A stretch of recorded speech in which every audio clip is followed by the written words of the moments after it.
Bismillahirrahmanirrahim. Assalamualaikum warahmatullahi wabarakatuh. Halo teman-teman, pada kali ini saya akan menyampaikan hasil penelitian saya mengenai pemilihan ketua angkatan farmasi di Universitas Islam Bandung.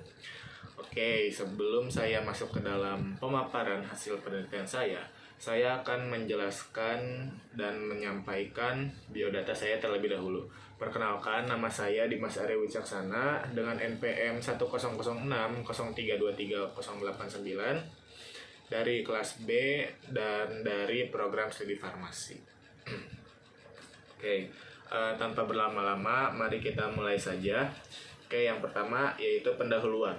Nah, demokrasi berasal dari kata demos yang artinya rakyat dan kratos yang artinya kekuasaan. Sehingga secara harfiah pengertian demokrasi adalah kekuasaan berada di tangan rakyat.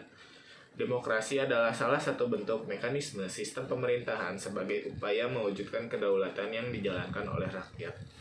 Nah, demokrasi ini juga tidak hanya terdapat di dalam lingkup pemerintahan saja, namun demokrasi ini sudah diaplikasikan dan ditanamkan dalam kehidupan bermasyarakat dan dalam kehidupan atau lingkungan pendidikan. Contohnya demokrasi di dalam bidang masyarakat yaitu pemilihan ketua RT atau RW, kemudian di dalam lingkup pendidikan itu terdapat pemilihan ketua OSIS ataupun MPK. Oke.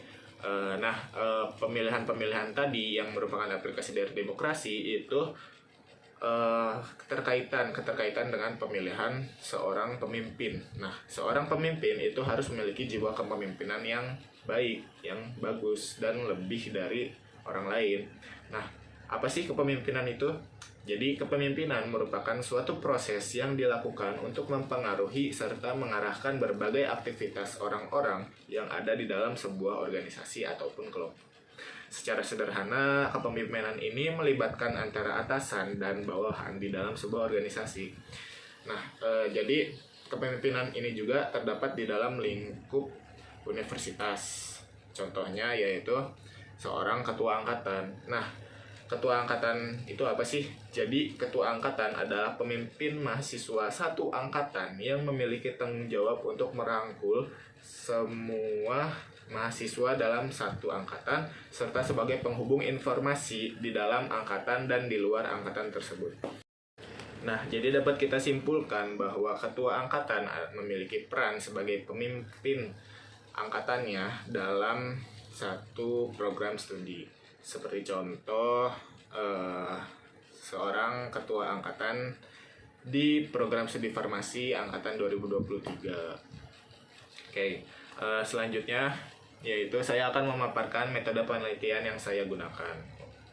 Nah, jadi metode penelitian yang saya gunakan untuk menunjang penelitian saya sehingga mendapatkan hasil penelitian yaitu dengan menggunakan atau berbasis online atau via online, yaitu dengan cara penyebaran kuesioner yang selanjutnya akan diisi oleh semua mahasiswa program studi farmasi di Universitas Islam Bandung, mulai dari angkatan 2021, angkatan 2022 hingga angkatan 2023, yaitu seorang mahasiswa baru.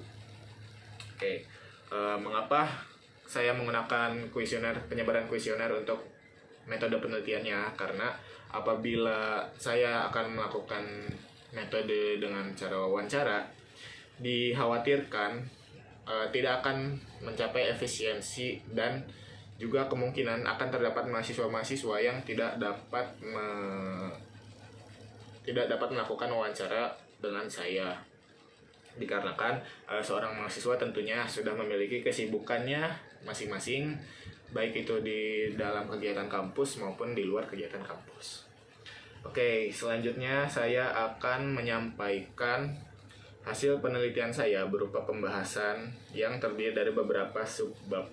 Oke, yang pertama yaitu deskripsi data responden. Nah, setelah saya melakukan kuesioner, saya mendapatkan total responden mahasiswa yang mengisi kuesioner saya yaitu sebanyak 82 mahasiswa. Sedangkan total mahasiswa yang terdapat di program studi farmasi ini mulai dari angkatan 2021 hingga angkatan 2023 itu berjumlah sekitar 300 sampai 400 mahasiswa.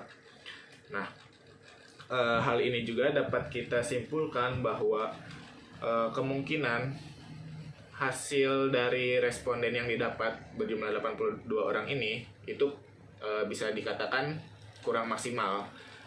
Namun hal ini dapat dikaitkan dengan beberapa faktor yang menyebabkan mahasiswa tidak dapat mengisi kuesioner. Seperti contoh, mahasiswa itu sedang memiliki kesibukan yang menyebabkan dirinya tidak dapat mengisi kuesioner yang telah saya sebarkan.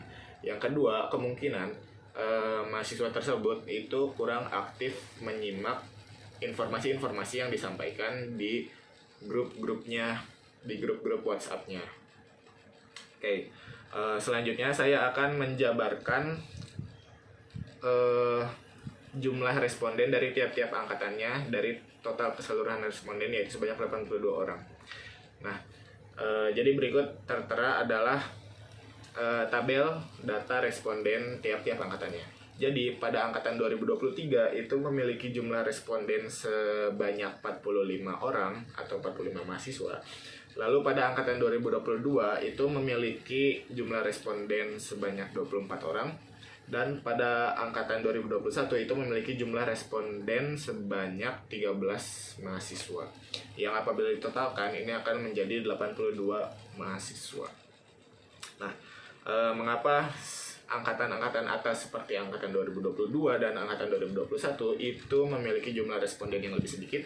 Hal ini dapat kita kaitkan dengan seberapa sibuknya, seberapa banyaknya kegiatan yang dilakukan oleh angkatan-angkatan atas.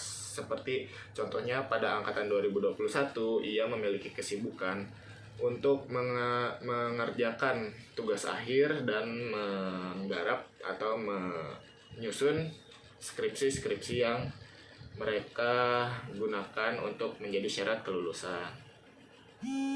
Namun dengan total responden yang saya dapatkan itu tidak menjadikan penelitian saya menjadi gagal, namun hanya menjadikan penelitian saya itu menjadi kurang tepat atau kurang maksimal atau kurang relevan.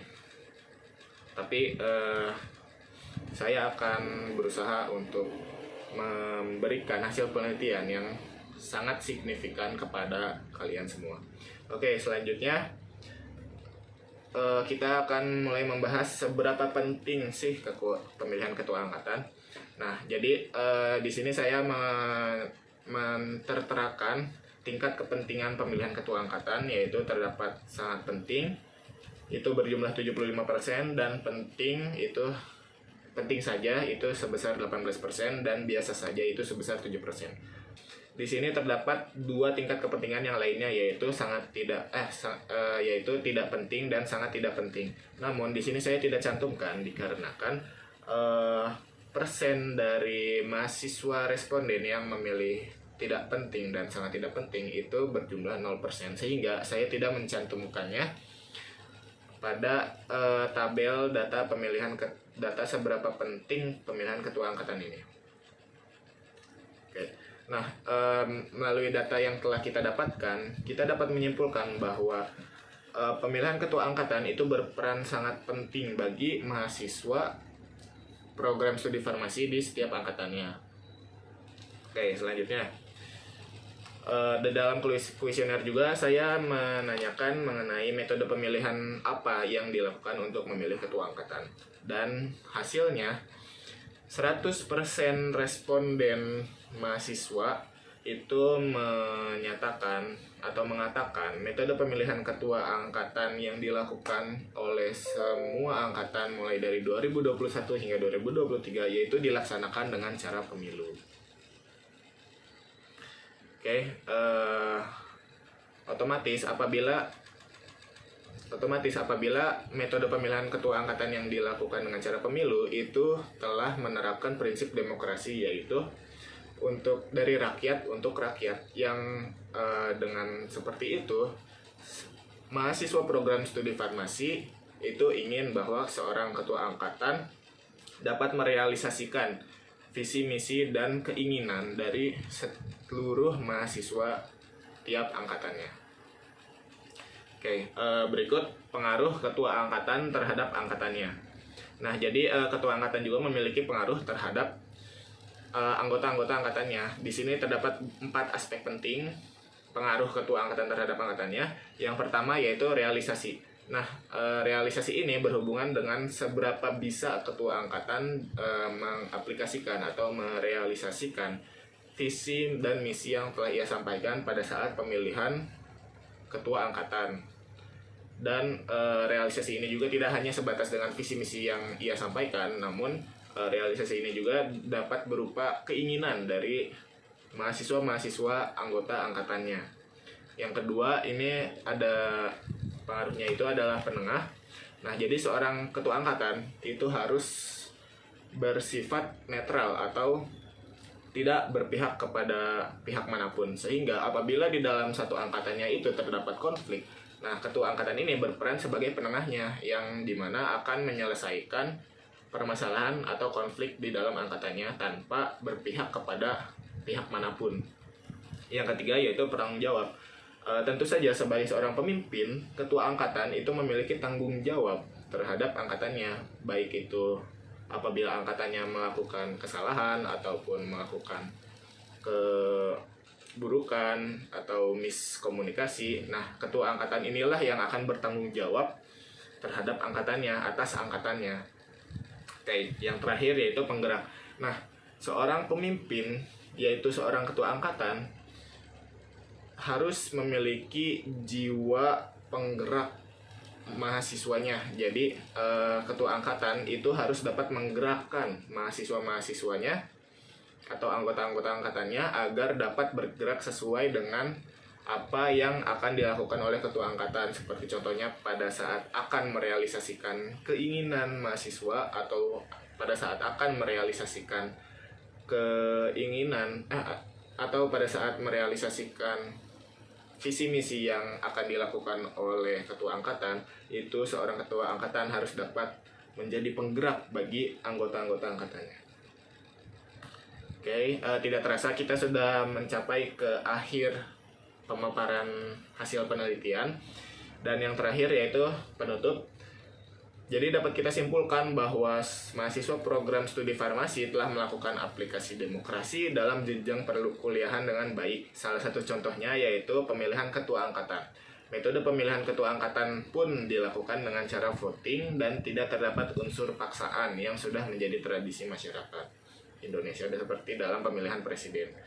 Mahasiswa program studi farmasi di Universitas Islam Bandung pun turut andil dan peduli terhadap pemilihan ketua angkatan agar mereka tidak salah memilih seorang ketua angkatan, sehingga dapat merealisasikan keinginan dari mahasiswa satu angkatannya dan dapat bertanggung jawab atas angkatannya.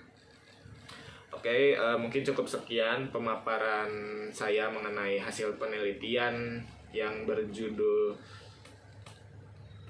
Pemilihan Ketua Angkatan Farmasi. Mohon maaf apabila ada kekurangan. Wassalamualaikum warahmatullahi wabarakatuh.